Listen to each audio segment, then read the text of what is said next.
Assalamualaikum warahmatullahi wabarakatuh.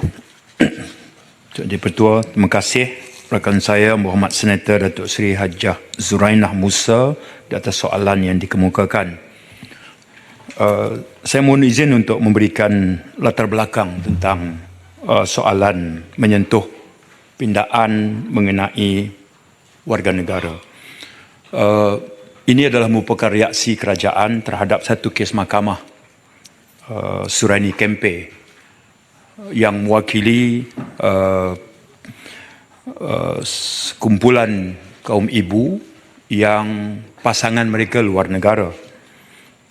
Anak itu lahir di luar negara. Mengikut perlembagaan sekarang, anak itu akan ikut warga negara bapa. Surani membawa kes ini di mahkamah atas asas bahawa perkara 8/2 Perlembagaan Persekutuan lelaki dan wanita itu sama. Jadi Mahkamah Tinggi memenangkan Surani Kempe. Bermaksud anak yang lahir di luar negara yang bapaknya bukan warga negara, sementara dia jadi warga negara luar, dia juga boleh jadi warga negara Malaysia. Namun ada rayuan terhadap keputusan itu. Di Mahkamah Rayuan, Surani Kempe kalah. Hakim bicara mengatakan bapa adalah bapa, ibu adalah ibu. Jadi kerajaan sedia faham bahawa satu undang-undang itu bukannya statik, ianya dinamik. Jadi memberi reaksi terhadap keadaan itu. Jemaah Menteri telah dikemukakan satu kertas cadangan supaya keputusan dasar dapat dibuat untuk maksud meminda perlembagaan. Dan jawatankuasa kabinet yang saya pengerusikan telah ditubuhkan. Perkara mengenai pindaan warga negara dalam perlembagaan menghendaki sebelum proses selanjutnya dibuat, maka Majlis Raja-Raja hendaklah didapatkan perkenannya. Begitu juga dengan Kerajaan Sabah dan Sarawak. Ianya dinyatakan dengan jelas. Jadi proses itu kita lakukan.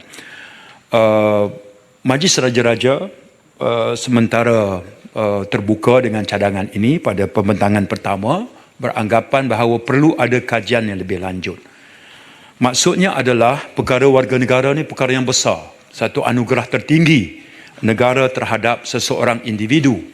Pada masa yang sama, ketika kita tidak maksud mempersulitkan, jangan sampai mempermudahkan berlebihan sehingga ia menjadi terlalu murah.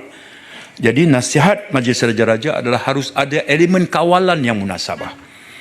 Jawatankuasa kemudiannya membuat kajian yang panjang. Untuk satu pindaan dibuat, kita harus melihat undang-undang sedia ada. Negara kita ada 848 akta. Itu yang pertama, proses semakan.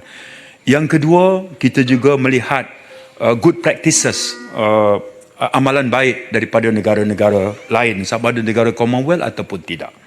Dan kemudian kita kemukakan justifikasi yang kuat. Alhamdulillah proses itu telah kita selesaikan dan kemudiannya kita angkat kepada Majlis Raja-Raja pada hujung Oktober yang lepas, dan statusnya sekarang Majlis Raja-Raja telah memberikan perkenan terhadap perkara-perkara prinsip asas tentang pindaan itu. Di mana sekarang kedudukannya adalah Jabatan Peguam Negara akan mengemukakan draft, sedang membangunkan draft pindaan itu.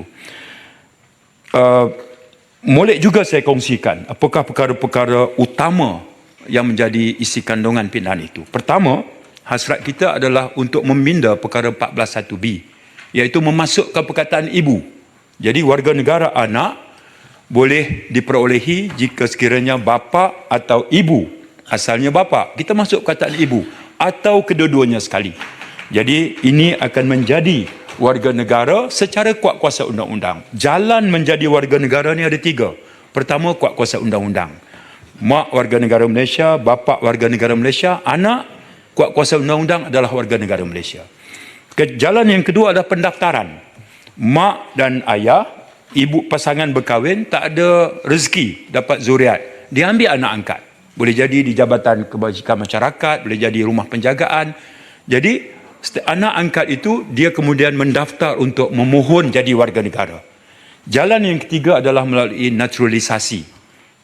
Barangkali rakyat negara kita bertemu jodoh dengan pasangannya dari luar negara, Jadi pasangannya memohon. Proses itu kita panggil naturalisasi. Ini adalah 3 jalan. Jadi asal pokoknya adalah memasukkan satu perkataan itu. Namun pesanan dan nasihat Majlis Raja kami cermati. Jadi harus ada elemen kawalan. Apabila kita menerima seorang anak itu menjadi warga negara melalui pindaan ini, dia juga adalah warga negara ikut bapa dia. Dia juga warga negara ikut mak dia. Perlembagaan negara kita tak mengiktiraf dual citizenship, dua warga negara. So what do we do? Kita harus pindah pula fasal berkenaan, termasuklah memasukkan satu lagi pindaan dalam yang sedang dibuat oleh Jabatan Peguam Negara, iaitu pada umur berapa si anak itu patut diberi peluang untuk pilih satu. Ya, itu prosesnya. Jadi pindaan ini mencadangkan pada umur 18. Kenapa 18? Kita nak konsisten dengan apa? Dengan Akta Kanak-Kanak 2001, Akta Umur Dewasa 1971. Betul. Perlembagaan satu. Perkara warga negara ni secara 14, 15, 16, 19, 30. Ini semua fasa-fasa dalam perlembagaan mengenai warga negara. Tapi dia turut disokong oleh 13 akta lain. Kaedah dan peraturan dan segala macam. Jadi panjang syarahnya. Tapi isunya adalah elemen kawalannya di mana? Salah satu contoh, ketika dia mendapat 2 warga negara sejurus pindaan ini, dia juga diberi peluang pada umur 18 untuk membuat keputusan pilih salah satu. Itu antaranya. Satu lagi adalah sesuai dengan nasihat Majlis Raja-Raja juga. Apakah undang-undang ini bila kita lulus di peringkat Dewan Rakyat dan Dewan Negara, insya-Allah, pemakaiannya itu secara retrospektif ataupun secara kehadapan? Kalau secara retrospektif, keturunan yang keberapa? Jadi dia open the floodgate. Jadi tak ada lagi satu jaminan. Jadi pindaan ini akan ada cadangannya supaya pemakaiannya adalah satu generasi. Artinya kes Rani Kempen tadi, anaknya itu kuat kuasa undang-undang adalah warga negara, tapi cucunya nanti harus mendaftar, tidak lagi secara kuat kuasa undang-undang. Jadi itu menjadikan dia tidak dinafikan, cucu dia, cicitnya tak dinafikan menjadi warga negara.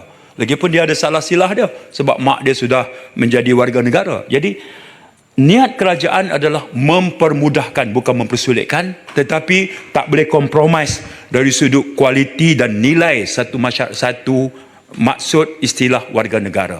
Itu roh di sebalik pindaan yang kita nak buat. Terima kasih. Soalan tambahan. Terima kasih Datuk Seri Yang di-Pertua. Saya ingin mengucapkanlah ribuan terima kasih kepada Yang Berhormat Menteri atas cadangan pindaan dan untuk memurnikan lagi perlembagaan mengenai kewarganegaraan yang bakal dibentangkan di Parlimen. InsyaAllah yang mengandungi pindaan yang cukup bagus dan dinanti-nantikan. Ya. Yang Berhormat Menteri, Datuk Seri Yang di-Pertua, isu stateless child pula, ya, memandangkan hal isu stateless adalah satu impak yang serius. Adakah pihak kerajaan telah membuat kajian dan sesi libat urus yang secukupnya dan mengambil kira pandangan dan cadangan semua pihak? Dan apakah statistik warga stateless di Malaysia? Dan dari manakah mereka berasal? Adakah mereka ini orang Malaysia, contoh orang asli, orang asal, kanak-kanak yang dilahirkan oleh bapa Malaysia? Sikit aja soalan, tetapi tidak sah taraf. Pada Menteri jawab panjang tadi. Tak, ni pasal stateless. Dekat ahli-ahli yang lain. Stateless. Okey, last question. Apakah langkah yang diambil oleh pihak kerajaan untuk memastikan bahawa pindaan-pindaan ini tidak akan meningkat bilangan warga stateless di Malaysia dan tidak akan memberi kesan buruk termasuk pelucutan kerakyatan kepada kategori anak-anak di Malaysia yang sudah terdedah kepada masalah kewarganegaraan, termasuk anak-anak terdampar, anak-anak angkat dan luar nikah? Dan last, mengenai warga negara dan PR status, apakah prosesnya dan kenapakah ia mengambil masa terlampau lama? Terima kasih Datuk Seri Yang di-Pertua. Susah nak dapat menteri. Terima kasih menteri datang sendiri menjawab soalan di Dewan Yang Mulia. Betul. Terima kasih. Dia begini, ya. Stateless ni bahasa Inggeris, bahasa Melayu kita adalah seorang yang tidak bernegara. Jadi kalau seorang anak, bila kita proses permohonan warga negara, dia ada 2 kategori je. Anak sah taraf, anak tidak sah taraf. Itu satu contoh ya. Baik. Boleh juga saya berkongsi dengan ahli-ahli Dewan. Saya baru setahun lah masuk pejabat ni kan. Dan dalam tempoh ini saya telah pun membuat keputusan permohonan warga negara berjumlah 11,500 permohonan telah saya buat keputusan. Yang betul, rekodnya begini. Mulai 2013 sehingga sekarang. Jangan tanya saya rekod sebelum 2013.